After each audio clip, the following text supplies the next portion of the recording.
Pending లో ఉన్న సమస్యల సామరస్య పరిష్కారంపై చర్చలు జరపడానికి రెండు తెలుగు రాష్ట్రాల అధికారులు ఇవాళ భేటీ కాబోతున్నారు. అధికారిక కమిటీలు ఇవాళ మంగళగిరిలో ఏపీ ఐఐసి కార్యాలయంలో సమావేశం కానున్నాయి. ఏపీ తెలంగాణ సీఎస్ల నేతృత్వంలో అధికారుల కమిటీ భేటీ కాబోతోంది.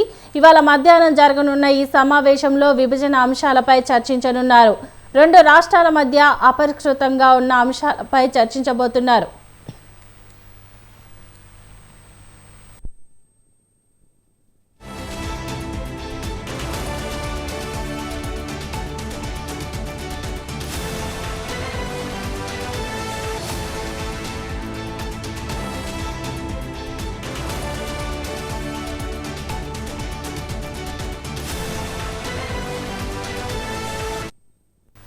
తెలంగాణ త్రిసభ్య కమిటీకి చీఫ్ సెక్రటరీ శాంతికుమారి నేతృత్వం వహిస్తున్నారు. ఆర్థిక ప్రత్యేక ప్రధాన కార్యదర్శి కె రామకృష్ణారావు, సీఎంఓ ప్రధాన కార్యదర్శి వి శేషాద్రి సభ్యులుగా ఉన్నారు. శాంతికుమారి ఆంధ్రప్రదేశ్ కౌంట్ పార్టర్గా ఉన్న నీరబ్ కుమార్ ప్రసాద్ తన రాష్ట్రం తరపున ప్రతినిధి బృందానికి నాయకత్వం వహిస్తారు.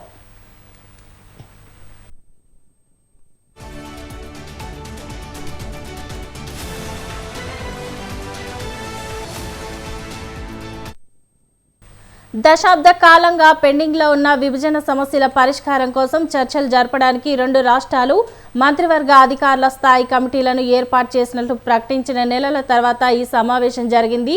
జూలై 6న తెలంగాణ ముఖ్యమంత్రి రేవంత్ రెడ్డి, ఏపీ ముఖ్యమంత్రి చంద్రబాబు నాయుడుతో జరిగిన సమావేశంలో కమిటీల ఏర్పాటుపై నిర్ణయం తీసుకున్నారు.